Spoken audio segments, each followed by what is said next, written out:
Estimados televidentes, tengan ustedes muy buenas tardes, si es que nos están viendo a este horario. Yo personalmente, como conductor de este programa, conjuntamente con nuestro amigo Víctor Utrera, que es el conductor y a la vez el creador del programa Conversando la Historia, tenía mucho interés en traer a este estudio a un gran amigo. Es una persona joven, dedicada al derecho. Me refiero a Danilo, o también llamado por sus amigos Nelson Danilo Álvarez. Nelson Danilo Álvarez es una persona que desde muy joven se ha dedicado a estudiar la historia de Última Esperanza con una pasión que realmente es admirable. Nuestro interlocutor que hoy tenemos acá, estimados televidentes, es la persona que ha reunido un archivo fotográfico, pero de cantidades, yo diría innúmeras, de fotos que no se habían registrado hasta el momento en la historiografía de Puerto Natales. Yo calculo que deben ser más o menos unas 1500 fotos las que tú has reunido, Nelson. Supera eso. Pero lo ha hecho con mucho cariño y además, porque como es una persona tan querida, podríamos decir los que pueden entregar este tipo de documentos se allanan por la personalidad y además podríamos decir por la seriedad que tiene Nelson para entregar este tipo de fotos.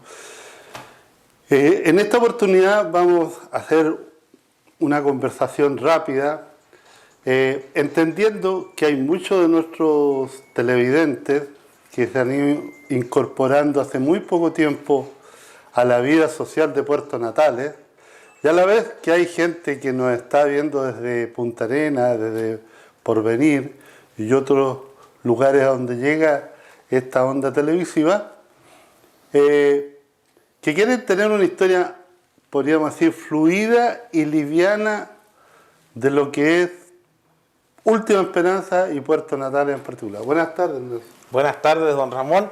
Muchas gracias, don Víctor, también por la invitación por segunda vez a este prestigioso y maravilloso programa. Realmente creo que es don Víctor Utrera y de la mano de usted han cristalizado o han hecho realidad un sueño que muchos teníamos y que queremos seguir viendo en el tiempo a través de Conversando la Historia. Feliz por tus palabras, porque la verdad es que esto lo hacemos con mucho cariño por Puerto Natales. Bueno, yo creo que toda la gente ya tiene claro que hay dos personajes importantes en el inicio de la historia de Puerto Natales. El primero de los cuales es, lo podríamos decir, el descubridor de Última Esperanza, y el segundo, yo diría con propiedad, el fundador de Puerto Natales. En el primer caso hablamos de Juan Ladrilleros, que en 1559 descubre Última Esperanza en un viaje hacia el estrecho de Magallanes, enviado por el gobernador García Hurtado Mendoza. Y también después tenemos que hablar de la importancia que tiene para la historia de Puerto Natales un personaje como Hermann Eberhard. ¿Tú qué puedes decir, Nelson, de Hermann Eberhard? ¿Lo consideras tú el verdadero fundador de Puerto Natales? Si utilizamos categorías jurídico-administrativas, podríamos decir que no podríamos calificarlo como el fundador de Natales, en el sentido que él fallece en 1908, Natales se crea en 1909 y la posesión de territorios que él dominó se extendían a lo que hoy día es la estancia Consuelo y sus alrededores. No hay vestigios o registros de que él haya utilizado esta parte de la parte oriente del río Cucharas hacia acá, digamos, ¿ya?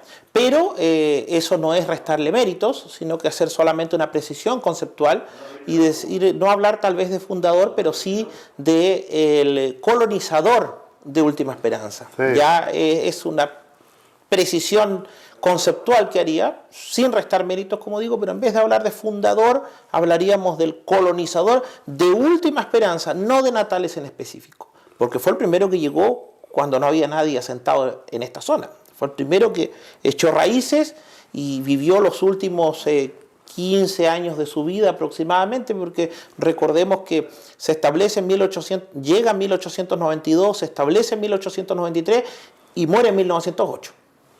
En 1908 muere muy joven, ¿eh? Muy joven, 56 años. 56 años, y la verdad es que lo que viene posteriormente con su descendiente es una cuestión, podríamos decir, es una verdadera epopeya, una verdadera aventura la que hay ahí con la familia Eberhard, pretendiendo, ¿no es cierto?, fundamentar lo que es la presencia de Chile en estos territorios.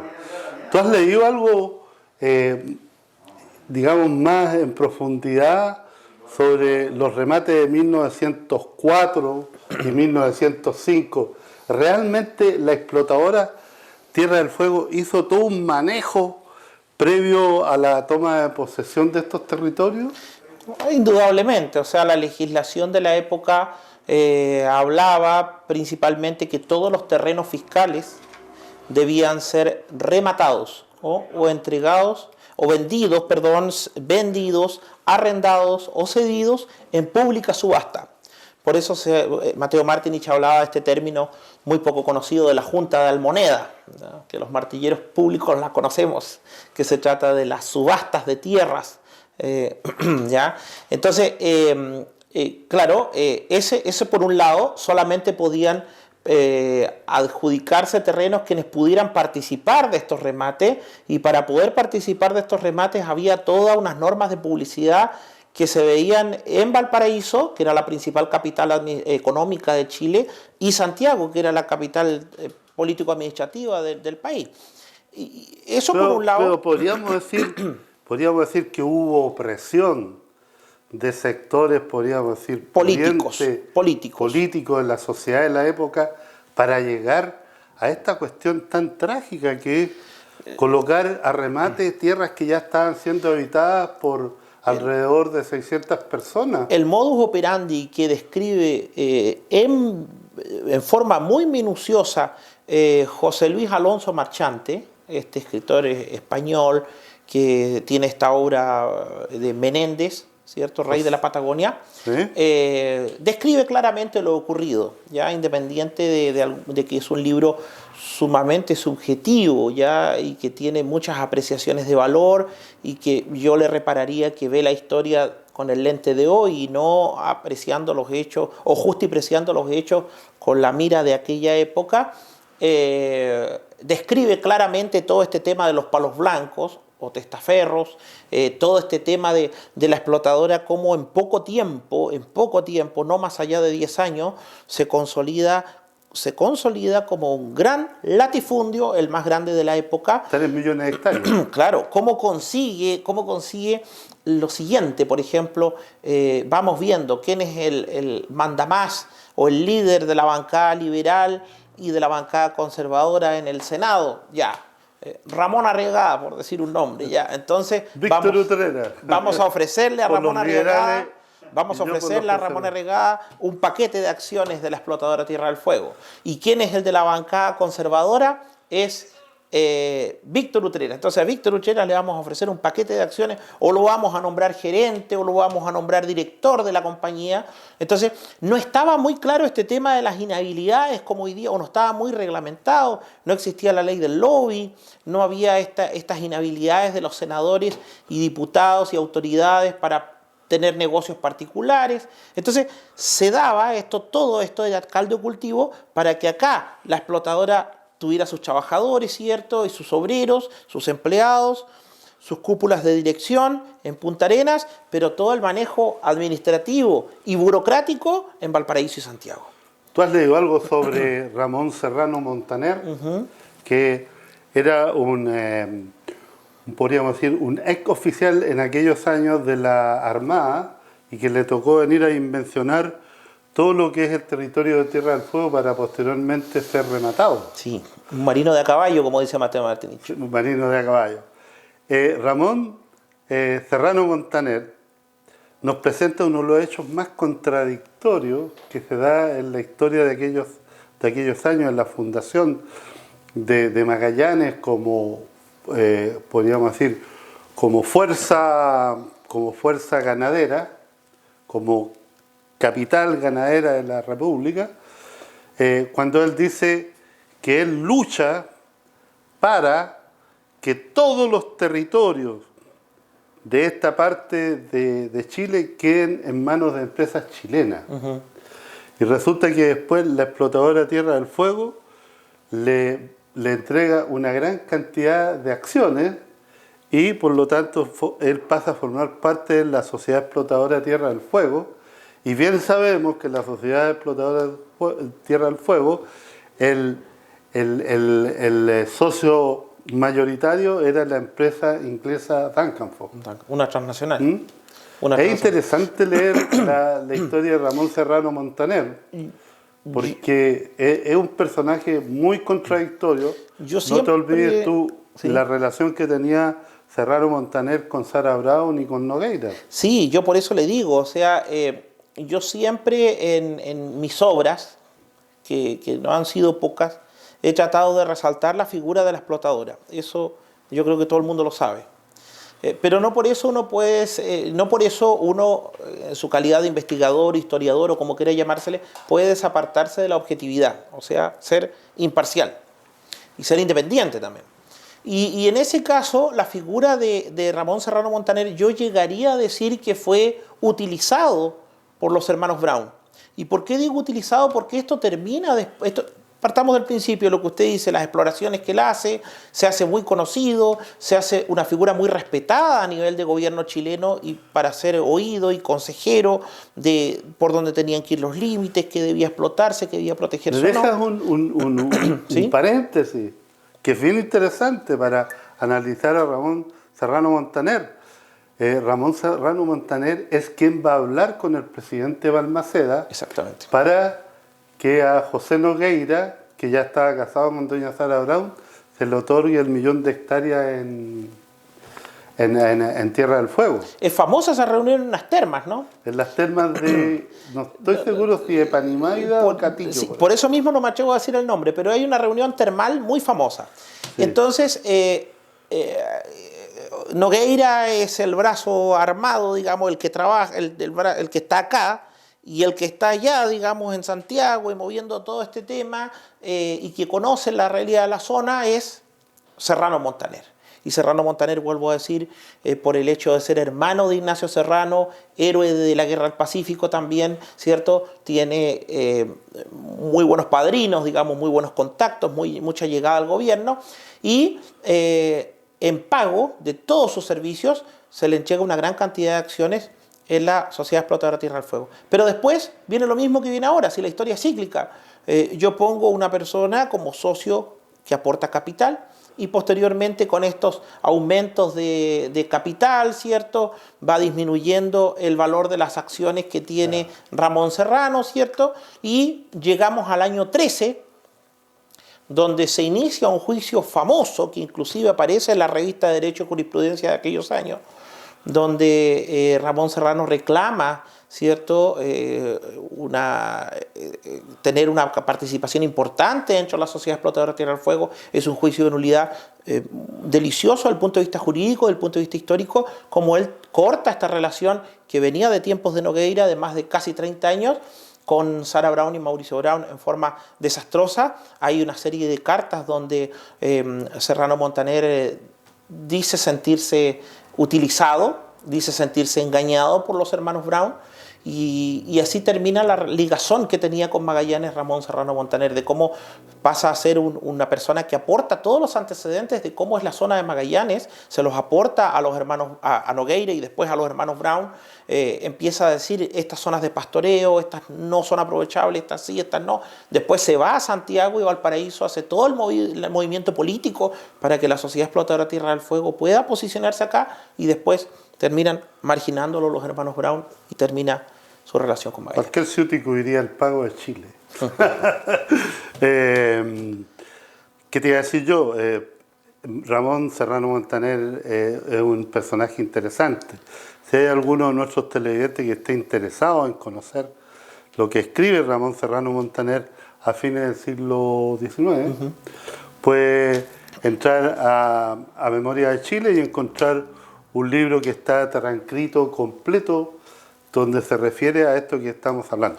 Pero, ¿qué hubiese pasado, estimado Danilo, si en vez de la explotadora haberse posesionado después de estos remates del año 1905, hubiese permanecido este grupo de colonos que llegaba alrededor de 600 personas y que no tenía, podríamos decir, pocas inversiones en el lugar?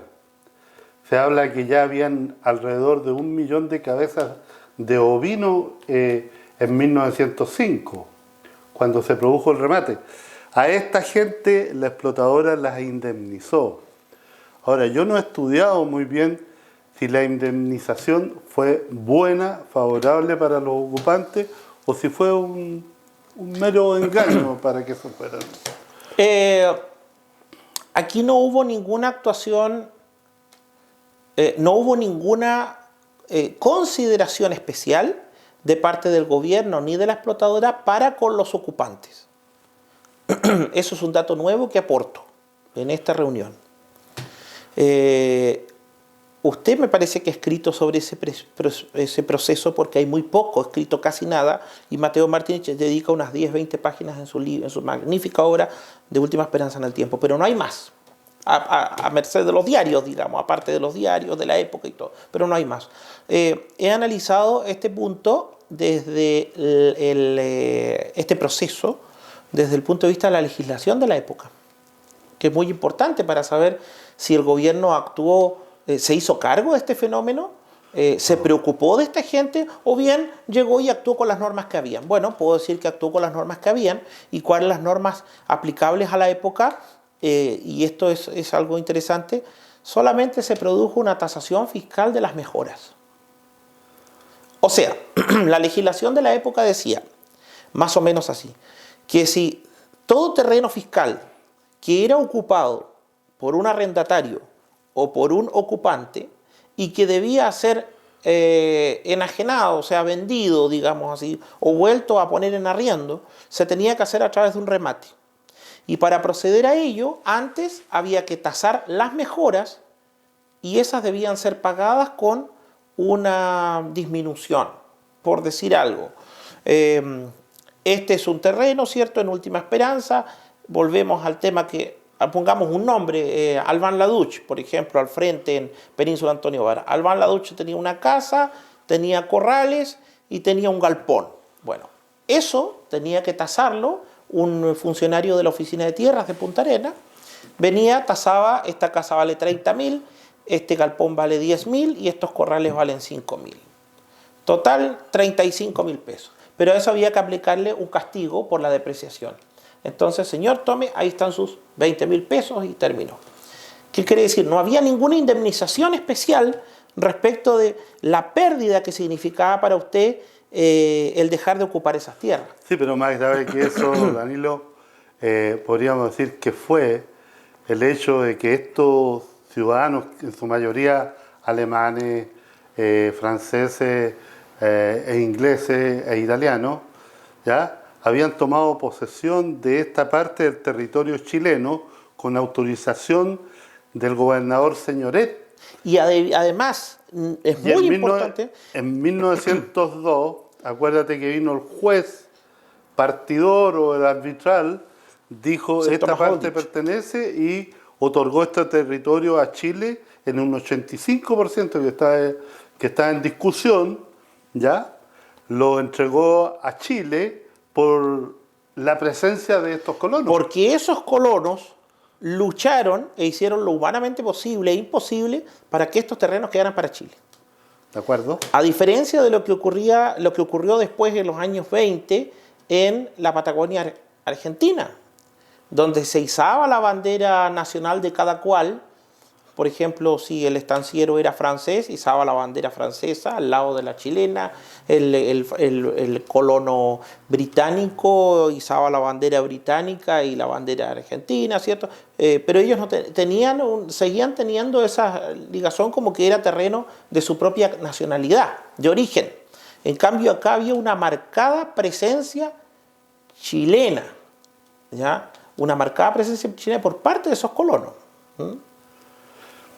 Es decir, en otras palabras, los colonos hacían soberanía chilena, hacían soberanía para el gobierno de Chile. Y cuando viene Thomas Oldrich a entrevistarse con cada uno de ellos dicen, no, nosotros estamos acá, estos terrenos son chilenos, nosotros estamos haciendo soberanía para Chile. Y ahí tiene una vital importancia Rodolfo Stubenrauch en su calidad de cónsul, digamos, alemán en Punta Arenas. Bueno, pero al mismo tiempo estos colonos habían ya elaborado y ya cimentado un camino de excelentes condiciones que iba desde Puerto Natales a lo que se llamaba Ronspettek o Casas Viejas y posteriormente hasta Cerro Castillo. Sí. Que es el camino que recorrió el árbitro cuando fue al Cerro Margarita, fue a observar la perspectiva de esto. Es decir, en otras palabras, tú no te atreves a dar un veredicto qué es lo que habría sucedido si hubiesen seguido estos ocupantes individuales teniendo la tierra. Claro, es que ellos por sí solos tal vez no iban a poder generar núcleos urbanos por sí solos, tal vez. Eso tenía que ir de la mano quizá de algún interés por parte del gobierno central. Hay que ver ahí si había intención de crear poblados fuera de Punta Arenas, o solamente querían centralizar el poco esfuerzo que tenían o el poco interés que había del gobierno por Magallanes de centralizarlo en Punta Arenas y en la isla Tierra del Fuego, y que tal vez esto siguieran significando campos de pastoreo, ¿no? Claro, pero digamos que todos estos remates de tierra dio lugar a especuladores de tierra y muchos palos blancos. Eso no solamente ocurrió con los remates de tierra en la zona de Última Esperanza como hijuelas rurales, sino que también ocurrió aquí en Natales. Recuérdese que una vez hemos conversado un trabajo de mi autoría donde queda claramente de manifiesto esto de personas que en mayo de 1911, cuando se funda Natales y viene don Hugo Pietrogrande a otorgar terrenos acá en Natales, de los 100 terrenos que había para entregar, en el primer día entregó 77. Y haciéndole un seguimiento... Seguimos después de la pausa. Perfecto. Para que nuestros auditores se hagan interesados en esta historia que ya nos está apasionando. Productora Natales, todo en desarrollo y registros audiovisuales, grabaciones, elaboración de spot, videos corporativos, avisos publicitarios, edición, además producción de programas para radio, televisión y redes sociales. En Productora Natales incluimos equipo de dron para captar imágenes y fotografías de última generación. Productora Natales, la imagen del mundo en sus pantallas, PC y redes sociales. Consulte con los que saben.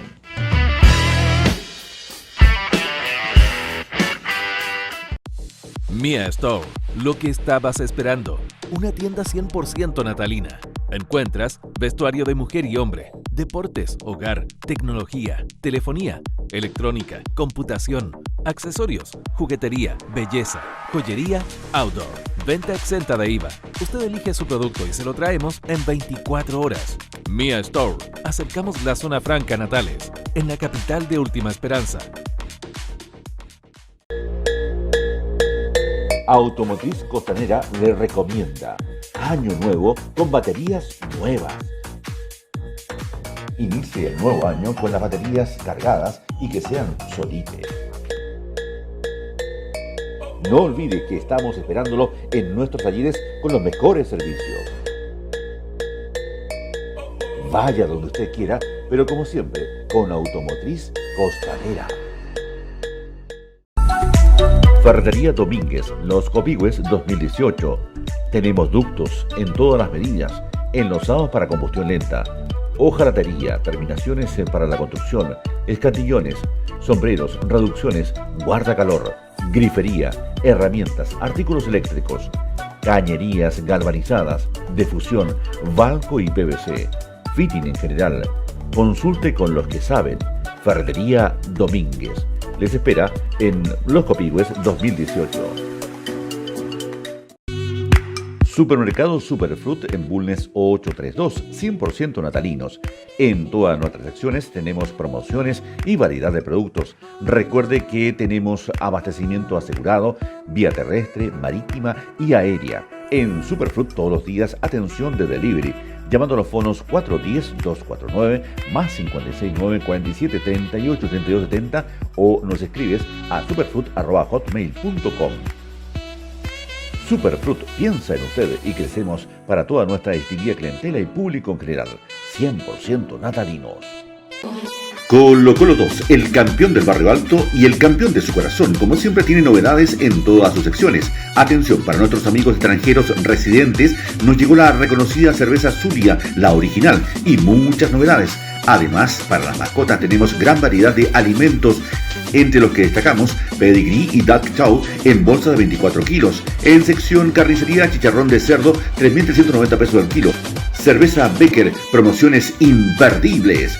Te invitamos a visitar nuestra sección Hogar, donde encuentras de todo. Colo Colo 2, estamos en Simón Bolívar 1537. Somos el campeón de la economía y el campeón de su corazón. Roda Austral es la solución. Ahora estamos en nuestra nueva dirección y nuevas instalaciones de Gabriela Mistral 591. Sí, realizamos un esfuerzo para brindarle la mejor atención que usted se merece. Tenemos todo en rodamientos, retenes, correas, crucetas, sellos mecánicos, grasas y autos de colección. Nuestro horario de atención es de 9:30 a 12:30 horas y por la jornada de la tarde de 2:30 a 7 de la tarde. Roda Austral les espera en Gabriela Mistral 591. Somos profesionales en la materia. Roda Austral es la solución.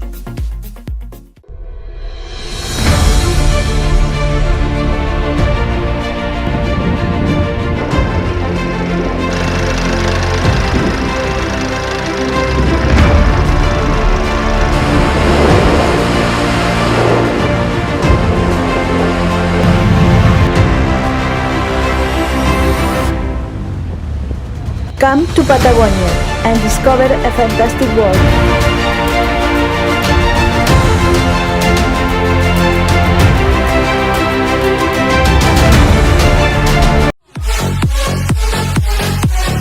Lo que estabas esperando. Por fin, una botillería a tu medida. Botillería y Mini Mercado 911. Te llevamos gratis tu pedido hasta las 23 horas. Solo zona urbana. También puedes ubicarnos en Avenida Libertad 091. Te invitamos a revisar promociones en nuestras redes sociales, Facebook e Instagram y prepara tu carrete. 911. Llegamos para apagar toda tu sed.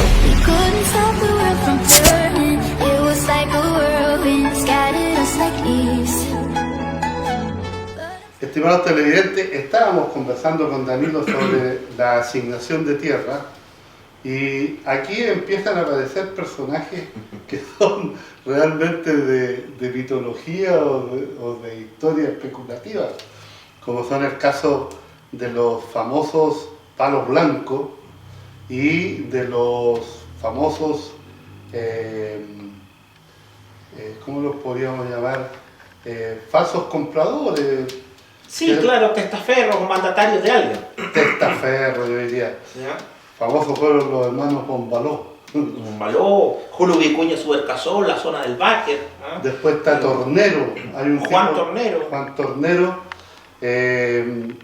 Bueno, y es una larga lista de testaferros. Pero para ponerle un poco más de sabor a la cosa, acá en Natales pasa lo mismo, personas. Acá en Natales pasa lo mismo. Vuelvo a decir, el día que el ingeniero Hugo Pietrogrande tenía 100 terrenos para entregar, el primer día entregó 77. Y de esos 77 está documentado y consta en los archivos y en el Conservador de Bienes Raíces de Punta Arenas que hubo gente que recibió terrenos y que los vende al otro día. Imagínese hasta... Porque hay nombres que uno conoce, Iglesias, Eleodoro Soto, Don Ismael Lobo, gente que uno sabe, Vicente Arteaga, gente que sabe que uno que recibió terrenos porque vivían acá y porque se quedaron acá toda la vida, y viven hasta sus nietos, bisnietos, tataranietos. Pero por ejemplo el caso de José Grimaldi, el padre del poeta José Grimaldi, que uno dice, ¿qué diablos hacen Natales pidiendo un terreno? Bueno, lo venden 15 días. ¿Ya? Después Liberato Sotelli, otro tipo que nunca más lo vimos. Julio del Pino, uruguayo, que recibió un terreno y vendió y después se fue de Natales, no volvió más. Y el caso que ya es aberrante es el caso de Clodomiro Mancilla. Clodomiro Mancilla, que lo conversé una vez que me invitó don Víctor a este programa, pide para instalar una lechería y venta de hortalizas en toda la manzana entre Prat, Bulnes, Carrera Pinto y Esmeralda, donde hoy día está el pasaje Chiloé, que por eso antes se llamaba pasaje Mancilla, por él. Bueno, le otorgan esa hectárea de terreno para lechería y cultivo de hortalizas, para abastecer la población. Y este señor, Clodomiro Mancilla, ¿qué hace? Recibe el terreno, lo lotea, en muchos terrenos donde hoy día está Masay, Dimitrópolis, Cirilo Yarzo, Van Médica, el negocio de Pancho Uribe en la esquina, Tommy Boy, todos esos terrenos, ¿y qué hace? Los vende y se va a Valdivia, no vuelve nunca más. Entonces, la especulación o esto de los palos blancos, los remates, en última esperanza fue para los terrenos de los campos, pero también para los terrenos dentro de Natales. Y por eso es que siempre este problema de los arriendos caros siempre existió. Una de las causas de la revuelta del año 19 también es lo caro de los arriendos. ¿Por qué? Porque todas estas cosas burocráticas, estos remates y todo, se anunciaban en diarios de Punta Arenas, se veían por gente de Punta Arenas. Un tipo que estaba metido en su campo acá no iba a poder ver eso. Acuérdate que el remate de tierra en 1905 en Magallanes se supo un mes antes. Claro, se tuvieron que ir a Valparaíso urgente. Claro, ¿sí? Y juntar plata entre varios para tratar de rematar algo, pero al final estos estancieros unidos de Última Esperanza les fue pésimo en los remates. Entonces, ¿qué vamos? Nosotros siempre, Natales siempre estuvo, desde sus inicios, a merced de lo que se hacía en Santiago. El centralismo siempre existió, de lo que se hacía en Santiago, lo que se hacía en Punta Arenas, y los pobres habitantes de acá no tenían cómo saber esas cosas. Bueno, eso es interesante. Y esto, el remate de tierra en 1905, fue algo descabellado, es decir, nadie se explica en la trayectoria y en la trascendencia histórica de los acontecimientos, cómo es posible que personas que ayudaron a generar la soberanía chilena sobre estos territorios hayan sido prácticamente expulsados. Pero tú estás hablando de otra instancia de la historia, porque vamos recorriendo rápidamente la historia de Última Esperanza. Hiciste mención a los trabajadores que empezaron a llegar desde 1915, que tengo entendido que se inauguró el frigorífico Boni. En febrero del 15 se inauguró. En febrero del 15, ¿ya? La masa trabajadora que llegó a las labores dentro del frigorífico, hablemos de matarife, encargados de la parte de curtiembre, toda esta gente venía desde Chiloé por medio de enganche.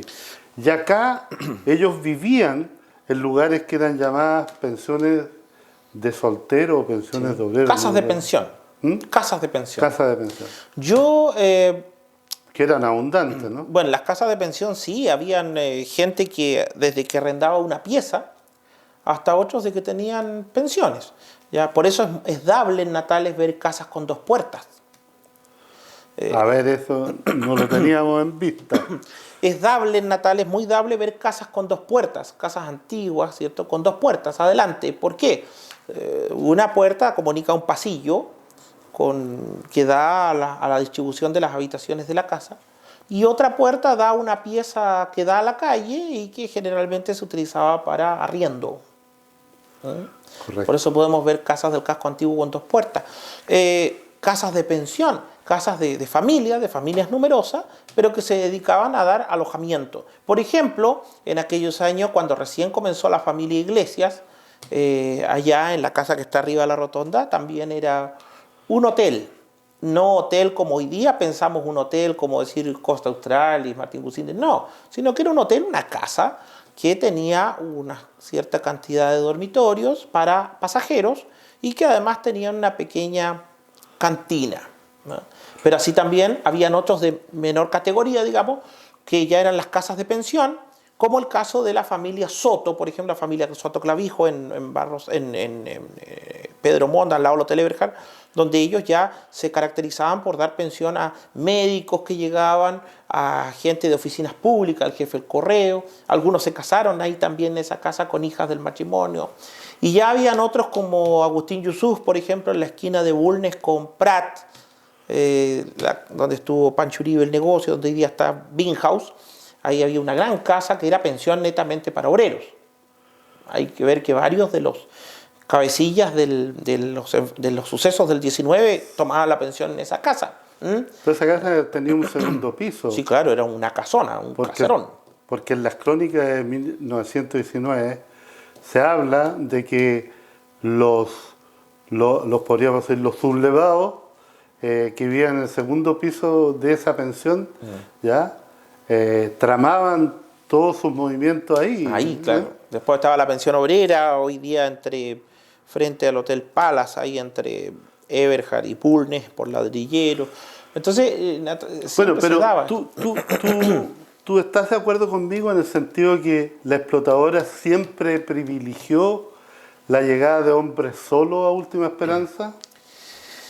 En un principio sí. ¿No a la residencia de familia? En un principio sí. En un principio tengo que reconocer que después de haber hecho un exhaustivo análisis de esa tesis que usted trajo a principios de los años 90, podría decir yo, a Natale, a varios nos queda dando vuelta y decir, bueno, esto es así o no es así.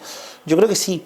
Yo creo que sí, porque si bien mucha gente conoció las estancias como Castillo, por ejemplo, con posta, con colegio, con todo eso es una visión de desarrollo después de los años 50, que coincide justamente con la creación de la población explotadora en Punta Arenas, ¿cierto?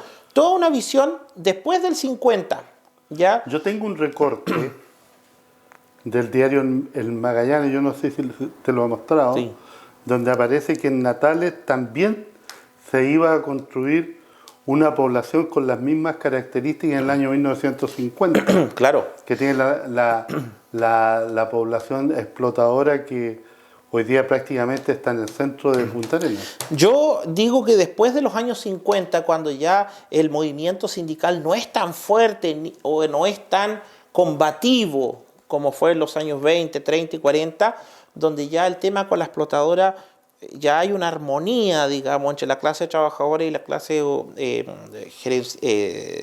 empresarial, ya comienza a darse esto de regalías para fomentar poblamiento en las estancias y también dentro de los núcleos urbanos, que sería Punta Arenas.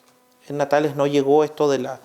quizá, como dice usted, estaba la intención de crear esto de la población obrera, pero no existió, y sí en Punta Arenas. Sí. Ahora, es un buen recado, Nelson Dalino, si queremos interpretar la historia y proyectarla hasta nuestros días.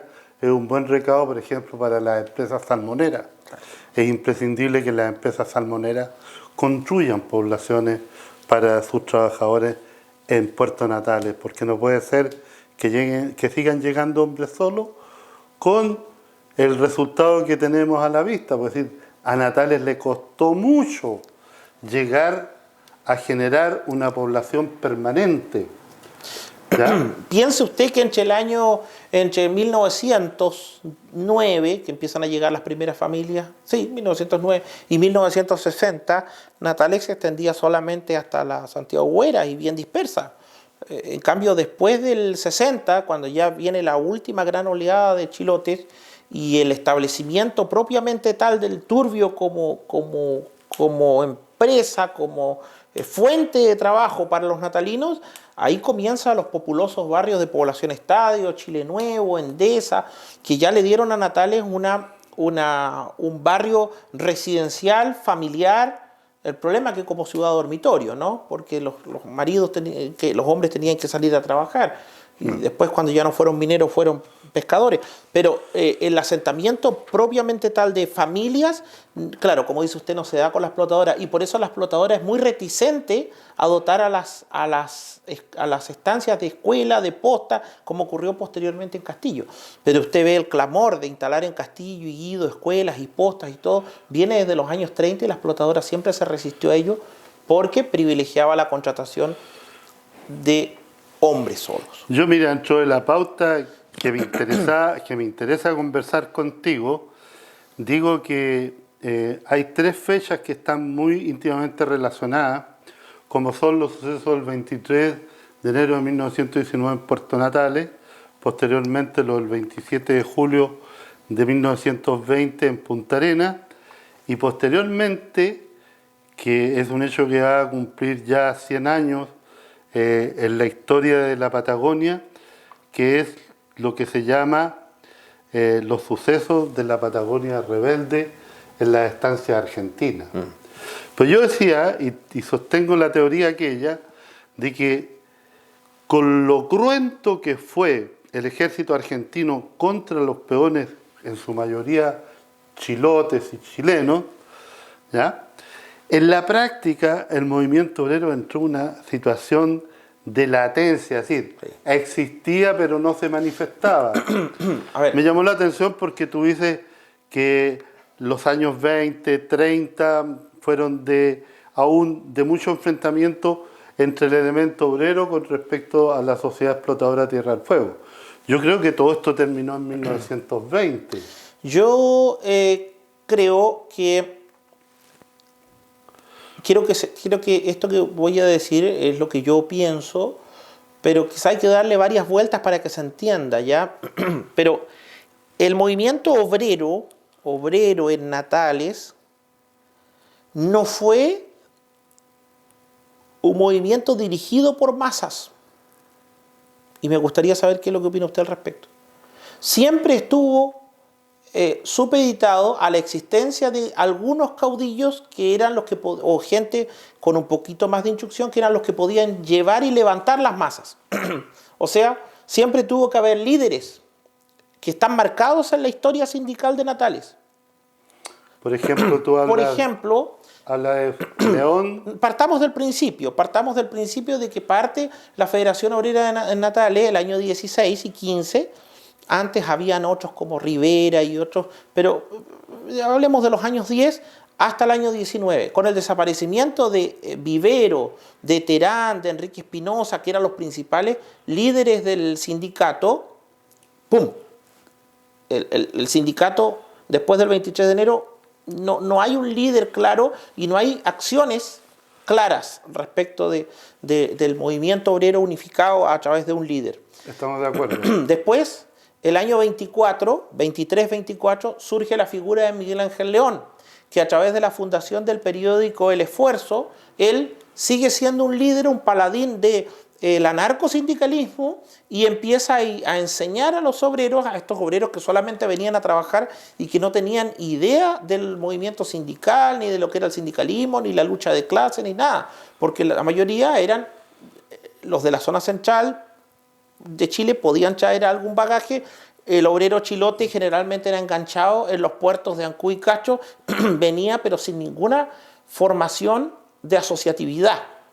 No tenían clubes deportivos, no tenían sociedades de socorros mutuos, no tenían nada. Y acá vienen a conocer todo esto a través de estos líderes como Miguel Ángel León. Muere Miguel Ángel León. Miguel Ángel León, estamos de acuerdo que antes había sido empleado de confianza en la sociedad explotadora Tierra del Fuego. Sí. Como contador, ¿no? Desaparece Miguel Ángel León en el año 27, cuando por causas del gobierno de la época, del gobierno de Ibáñez, es relegado de Natales y desaparece. También cae entre el año 27, en febrero del 27, hasta el año 33, nuevamente el movimiento sindical está en un letargo, o sea, no hay líderes claros, no hay discusiones de convenios fuertes. Bueno, pues es que no te olvides que Chile también tuvo problemas desde el punto de vista de su desarrollo institucional, porque el año 1930 cae Ibáñez, ¿no? El 31. 31. Y posteriormente viene el periodo de alta y baja, de desorganización social, Sí. de todo un desastre desde el punto de vista del... Pero tiene que pensar que en Natales eso no era tema en lo que estaba ocurriendo con la política en el norte. Entonces, Ahí vuelve también, pero un tiempo vuelve ahí también Soto Canalejo a Natales. más adelante, Más 36, adelante. 38, sí. Entonces, volvemos que desaparece León, nos quedamos sin líderes y vuelve el año 33, la segunda época del esfuerzo, del diario El Esfuerzo. En 1932 se funda en Puerto Natales el Partido Socialista. Sí, pero no tiene que ver eso con lo que sea el sindicato. No se olvide que las ideas sindicales siguen siendo todavía un poquito anarcosindicalistas, hasta ese resabio. El año 33 vuelve el diario El Esfuerzo, órgano oficial del sindicato de campo frigorífico, y tenemos ahí algunos líderes como Lorenzo Payamán, Pedro Millacari Guerrero, ¿cierto? Juan Aguilar Collao, que había sido sobreviviente de la masacre de la Federación Obrera de Magallanes, y ahí se mantiene un poco esta cosa hasta el año 36, cuando llega Soto Canalejo, que no tiene una participación activa en el sindicato de Natales, no es escuchado, sus ideas no pegan con el movimiento obrero. ¿Por qué? Porque ya viene el advenimiento al Frente Popular, ya las ideas socialistas y comunistas y un poquito los radicales se habían metido en el seno del Congreso, del sindicato, entonces las ideas de él no son tomadas en consideración. Pero ahí por medio también... y después ya comienzan los líderes tanto del Partido Socialista como del Radical. Danilo, ahí por medio también está toda esta situación que se produce en el año 1935, en el gobierno de Alessandri, ¿ya? Cuando hay en Puerto Natales todo un movimiento tendiente a mejorar las condiciones de vida, ¿ya? Y producto de lo cual se produce la relegación, pero en forma muy dura, de alrededor de 10 ciudadanos natalinos que son enviados, embarcados en uno de los barcos que va hacia Puerto Montt y posteriormente los llevan esposados hacia Valdivia, donde está la Corte de Apelaciones de Valdivia. Ahí están estas dos famosas dirigentes socialistas, yo no me acuerdo el nombre de ellas, pero que forman parte de todo podríamos decir,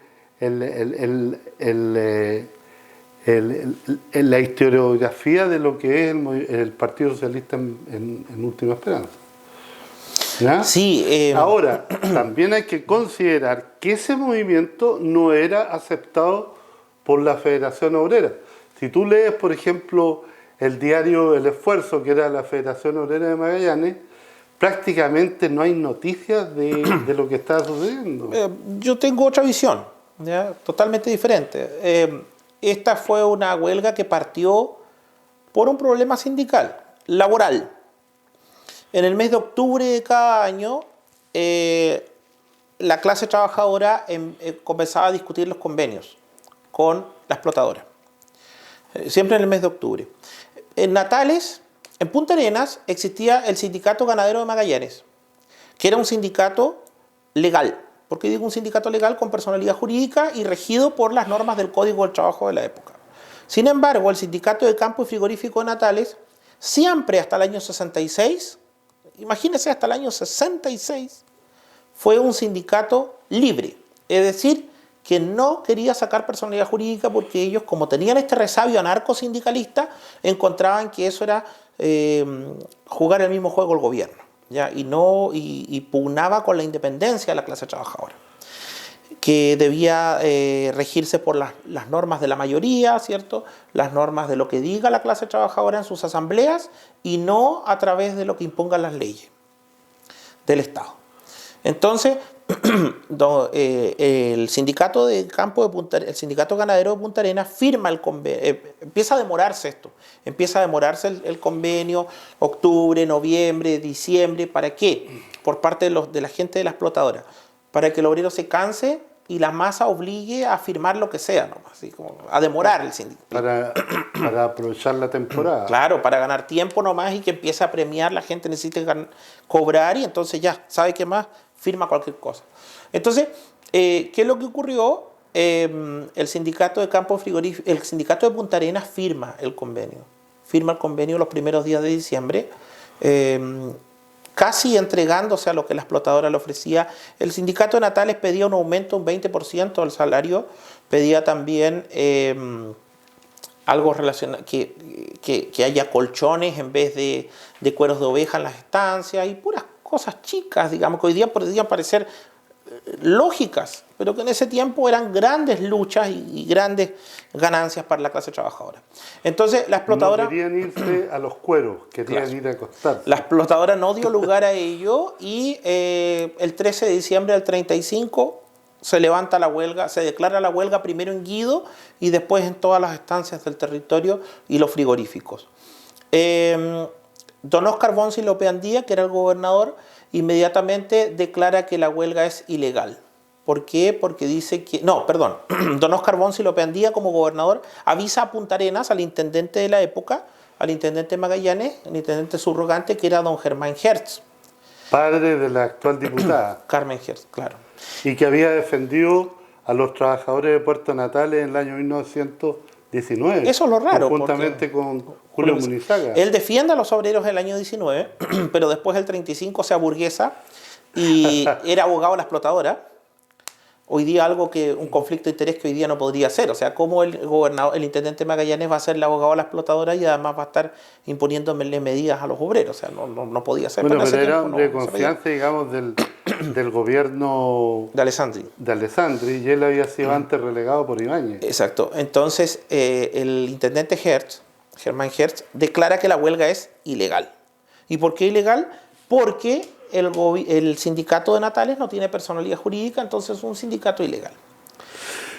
Estamos en el punto más álgido de estos sucesos de 1935, muy poco conocidos por la historiografía, y dejamos un lugar para quienes hacen posible este programa. Supermercado Colo Colo 2, el campeón de la economía y el campeón de su corazón, les invita a participar en el espectacular sorteo por el Día de la Madre, que se desarrollará el próximo 9 de mayo. Tenemos 36 interesantes premios, donde distinguiremos a la reina de la casa. Sí, 36 premios que no puedes perderte. Solo con tu compra exige tu cupón y ya está participando. Colo Colo 2 tiene de todo y para todos. Somos el campeón de la economía y el campeón de su corazón. Les esperamos en Simón Bolívar 1537.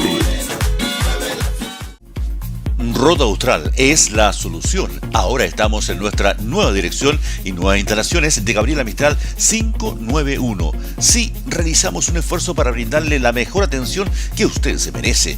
Tenemos todo en rodamientos, retenes, correas, crucetas, sellos mecánicos, grasas y autos de colección. Nuestro horario de atención es de 9:30 a 12:30 horas y por la jornada tarde de 2:30 a 7 de la tarde. Roda Austral les espera en Gabriela Mistral 591. Somos profesionales en la materia. Roda Austral es la solución.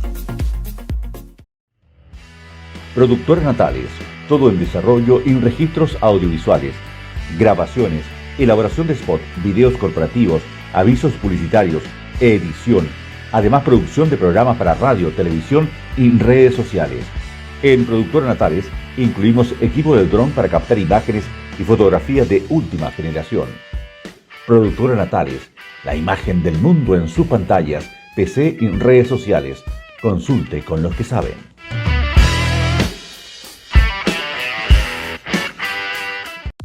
Mia Store, lo que estabas esperando.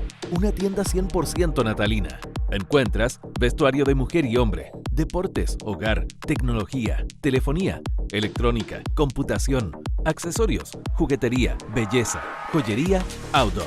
Venta exenta de IVA. Usted elige su producto y se lo traemos en 24 horas. Mia Store. Acercamos la zona franca Natales, en la capital de Última Esperanza. Automotriz Costanera le recomienda año nuevo con baterías nuevas. Inicie el nuevo año con las baterías cargadas y que sean solites. No olvide que estamos esperándolo en nuestros talleres con los mejores servicios. Vaya donde usted quiera, pero como siempre, con Automotriz Costanera. Ferretería Domínguez, Los Copihue 2018. Tenemos ductos en todas las medidas, enlosados para combustión lenta, hojalatería, terminaciones para la construcción, escatillones, sombreros, reducciones, guardacalor, grifería, herramientas, artículos eléctricos, cañerías galvanizadas, difusión, balco y PVC, fitting en general. Consulte con los que saben. Ferretería Domínguez. Les espera en Los Copigües 2018. Supermercado Superfruit en Bulnes 832, 100% natalinos. En todas nuestras secciones tenemos promociones y variedad de productos. Recuerde que tenemos abastecimiento asegurado, vía terrestre, marítima y aérea. En Superfruit todos los días atención de delivery, llamando a los fonos 410-249 más 569-4738-3270 o nos escribes a superfruit@hotmail.com. Superfruit piensa en usted y crecemos para toda nuestra distinguida clientela y público en general. 100% natal. Nelson Danilo, el intendente Hertz dice el sindicato de Puerto Natales no es un sindicato legal, por lo tanto no tiene derecho a declararse en huelga. No es un interlocutor válido y no puede propiciar la huelga, que está regulada en el Código del Trabajo, pero solamente para los sindicatos con personalidad jurídica. Por tanto, los líderes de esta pseudo huelga tienen que ser castigados y se le aplica las normas, la ley de seguridad del Estado. Es como que cualquier particular se alce contra el gobierno o contra la seguridad instituida, el orden público, digámoslo, jurídicamente. Entonces, ¿qué ocurre? Son apresados 8 hombres, 8 dirigentes, algunos delegados de frigorífico, Francisco González Quijón, el abuelo del profesor Busolich, por ejemplo, don Rafael Rosales Gutiérrez, que era director del Esfuerzo, don Florindo Zúñiga Aguilar, que era administrador del diario El Esfuerzo también, el regidor Juan Efraín Ojeda, segundo alcalde de Natales, que después era el segundo alcalde, se le llamaba porque era el primer regidor, el que venía como el alcalde subrogante. ¿No? Que posteriormente fue un después diputado. fue diputado durante muchos años. Y Hipólito Muñoz, y así, un montón de gente, Juan Aguilar Collao. ¿Ya? ¿Y qué ocurre? Mientras se declaró la huelga, llevaron a estas personas... ¿Tú te acuerdas de los nombres de las dos mujeres? Eso quería decir, y se hace una reunión esos días mientras duró la huelga duró 8 días nada más, 10 días duró. Sí. Y mientras dura la huelga, un grupo de mujeres hace una reunión secreta en el local del sindicato, en la noche, para ver cómo van a apoyar a estos hombres que están en huelga, con ollas comunes y todo este tema. Y presiden la reunión 3 mujeres. María Vázquez, brava mujer socialista, de escasos 30 años. Mis tías decían, María Vázquez, decía, cuando peleaba con los carabineros en la plaza, les decía, le vamos a hacer bailar el cancán furioso a balazos, le decía ella a los carabineros. Margarita Barría Miranda, que posteriormente vivió y fue muy conocida en la calle Valdivia. Claro. Porque era una señora que se dedicaba a toda la parte de repostería. De repostería, claro. Posteriormente... Bueno, y María Vázquez muere 2 años después, ya muy joven. María Vázquez Morales. Y la otra es doña Olga López. Y son detenidas y son llevadas a Punta Arenas junto con estos hombres. Y de Punta Arenas el barco El Alejandro viene y recala nuevamente en Natales y bajan a Olga López y se llevan a estos 11 detenidos, 8 hombres, 9 hombres y 2 mujeres. Pero hay toda una efervescencia ese día que llega al muelle el barco. Bueno, ese día que llega al muelle el barco a tal nivel que se fueron con lo opuesto. El alcalde de Natales, don José del Rosario Muñoz, trata de llegar al muelle, Carabineros no lo deja, el comisario José Iturrieta Márquez no lo deja subir al barco, la gente quería subir al barco, tampoco los permiten, el alcalde José del Rosario Muñoz, socialista, después de discutir más de 1 hora, logra subir al barco y pide que negocia que le dejen llevar ropa, abrigo a esta gente que está detenida y comida. Y el barco en la noche, porque tenía que zarpar al otro día, pero en la noche se va a la altura del faro, ¿ya? De acá, el faro Cisnes, por temor a que la gente en la noche pudiera acceder al barco y liberar los presos. Digamos. Pero hay otro antecedente que no hemos hecho mención y que pucha que es importante, que es la llegada del buque insignia de la Armada a Puerto Natales en estos mismos días. Claro, El almirante Latorre fue. apenas se declara la huelga, en Natales yo creo que es interesante el caso de la huelga, porque si bien como hecho es una huelga nada más como muchas que hubo, de hecho el año 35 hubo 3 huelgas en ese año, o sea, la huelga, señores, no era algo como hoy día que uno diga, oye, va a haber una huelga, es algo poco visto, pero en ese tiempo era algo normal, hubo 3 huelgas ese año de la clase trabajadora, pero todas las circunstancias que rodearon a este hecho y las consecuencias que tuvo es lo digno de analizar, porque el caso de Margarita Barría, por ejemplo, tenía sus 4 hijos pequeños, de 8 años hacia abajo, y el padre trabajaba en la pesca, en los canales. Entonces toman detenida a Margarita Barría y ella reclama que sus hijos están solos. ¿Y qué hace Carabineros? Va a buscar a los niños en un carro y se los lleva al calabozo donde están los otros 8 detenidos. Y los niños pasan 2 o 3 días con ella en un calabozo. No, pero en la comisaría Carabineros. Lo del almirante Latorre. Además, claro, eso después que clausuran los clubes deportivos, declaran el estado de sitio en Natales. Por una huelga, declaran el estado de sitio, o sea, cierran los clubes deportivos, cierran los bares, cierran los teatros. Bueno, a lo mejor hay un cierto temor por lo que sucedió en 1919. Y zarpa de Punta Arenas el destructor almirante Latorre, que era un buque de guerra de la Armada.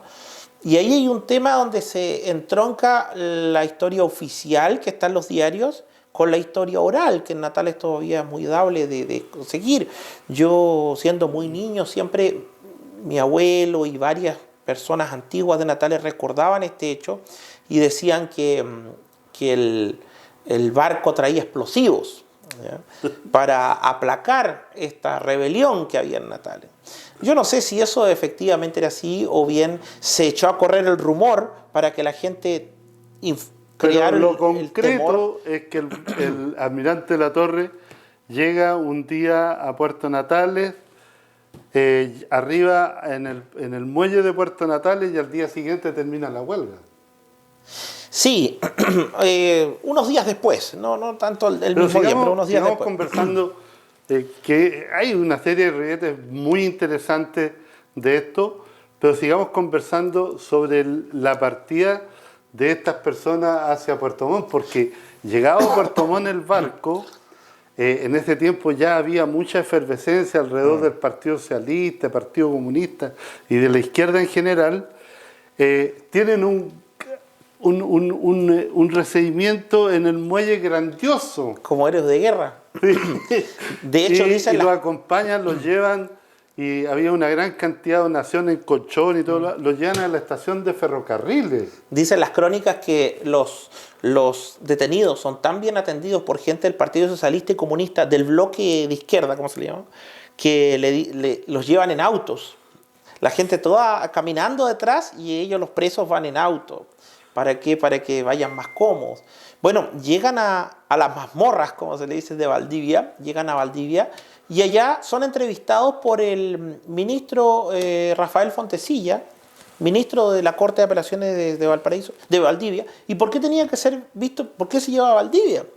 Bueno, se lleva a Valdivia porque en esos años Natales era jurisdicción de la Corte de Apelaciones de Valdivia, era la última Corte de Apelaciones que había en Chile, la de más al sur, la de Valdivia. Y son llevados para allá porque la ley decía que los delitos contra la ley de seguridad del Estado tenían que ser conocidos por un ministro de la corte respectiva. Entonces llegan allá estos obreros con estas 2 damas de Natales y llegan ahí y bueno, y les toman declaración, le dicen, ya, ¿y usted por qué está acá? Bueno, porque yo soy director de un diario y y teníamos una huelga y yo, ¿por qué? Bueno, porque estábamos discutiendo los convenios, nos fuimos a huelga porque la explotadora no quería firmar los convenios, y usted, señora, bueno, porque yo hice una reunión para organizar ollas comunes, ¿cierto? Y llegaron a mi casa y me llevaron preso. A los 2-3 días, el ministro y la Corte en pleno determinan que no hay cargos para justiciar a estas personas. Y los mandan de vuelta, así como, disculpe, nos equivocamos, así, váyase. Sin embargo, quedan 3 detenidos. Horacio Lara Murillo, Rafael Rosales Gutiérrez y María Vázquez, a la espera de nuevos cargos, y ellos estuvieron sí un tiempo más, unos 2 meses, hasta...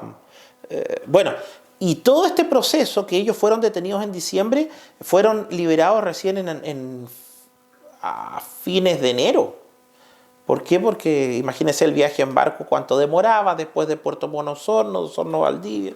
Entonces, claro, no era como ahora que puede hacer usted un control de detención por Zoom, sino que esto era, y que el control de detención hoy día tiene que hacerse en 24 horas máximo. En ese tiempo no, el control de detención se hacía, bueno, cuando llegue el barco nomás.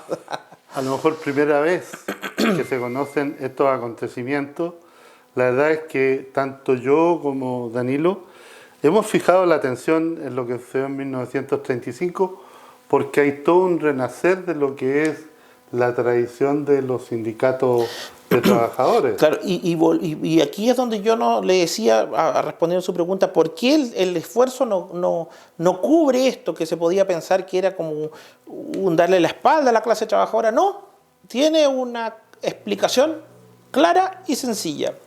El director del diario, preso, y el administrador del diario, preso. O sea, no había quien pudiera sacar el diario. Es única y exclusivamente por eso. Y por eso es que mucha gente ha tratado de decir que se le dio la espalda a la clase trabajadora, que el sindicato, por razones políticas, se abstuvo de esto. No. El esfuerzo de un tiempo que estuvo cerrado. ¿Desde qué año fue? Bueno... cuando se fue Miguel León a la isla de Mazafuera, donde posteriormente muere cuando trata de volver al continente con otros presos en un bote. Claro. Esa es la versión que se contó en definitiva. Que se había tratado de arrancar, o de desertar. La ley de fuga. Claro, fuga y murió. Ahora, démosle un término a esto de la huelga del 35. Esto no termina ahí. Vuelven los obreros, vuelven los dirigentes políticos, vuelven los dirigentes sindicales, pero el gobierno de la época no queda ahí, no queda feliz.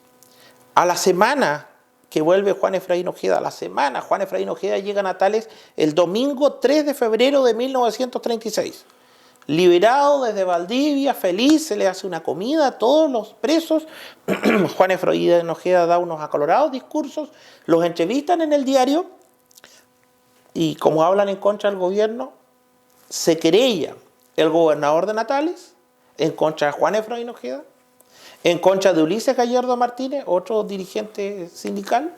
Popularmente conocido como Boca y Yegua. Boca y Yegua. De nuevo... Por su énfasis en los discursos. De nuevo, Juan Efraín Ojeda es tomado detenido, junto también al abogado socialista Néstor Donoso Molina, que en Natales era juez de policía local. Primera vez que cómo iba a ser eso, que al juez de policía local lo iban a tomar preso por haber dado ideas supuestamente en contra del presidente de la República. Y concluye esto con 6 meses de relegación, o 3 o 6 por ahí, de relegación a Tenaún, a Chiloé. Mandan relegado a Juan Efraín Ojeda y a Néstor Donoso Molina, y a Ulises Gallardo lo mandan a la zona de Calbuco. O sea, las relegaciones no solamente fueron en Natales por el tiempo de Ibáñez, sino que también lo hizo Alessandri en su segundo periodo. Pero es que lo que sucedió con Alessandri es que Alessandri se fue contra todos los enemigos políticos que eran ibañistas y con los cuales ha tenido serios problemas. Acuérdate que Ibáñez tuvo que irse de Chile. Y en la misma época, creo que fue en 1937, se produce la matanza del Seguro Obrero. Sí, claro, el 38. Esto fue el 36. Donde se culpa a los seguidores de Ibáñez de armar un complot, la mayoría de ellos estudiantes universitarios que se habían tomado la casa central de la universidad, son llevados al seguro obrero y se produce una de las matanzas más horribles que se conocen en la historia de Chile. Es decir, los chilenos no somos tan pacíficos cuando nos enfrentamos.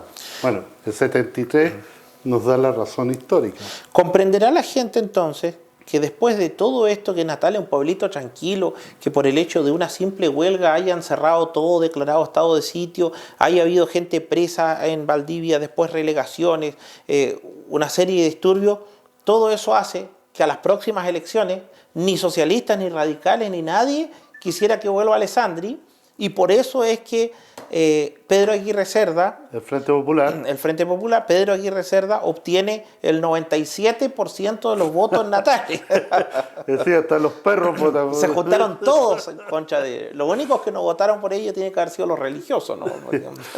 ¿Ah? Pero eso demuestra cómo todo el pueblo se aglutinó detrás de un candidato y saca el 97% de los votos. Yo les dije, estimados televidentes, que hablar con Nelson Danilo de temas que dominamos resulta sumamente atractivo y rápido de conversar. Pero quedémonos con este paréntesis, quedémonos con esta comita y a ver si seguimos conversando en otra oportunidad.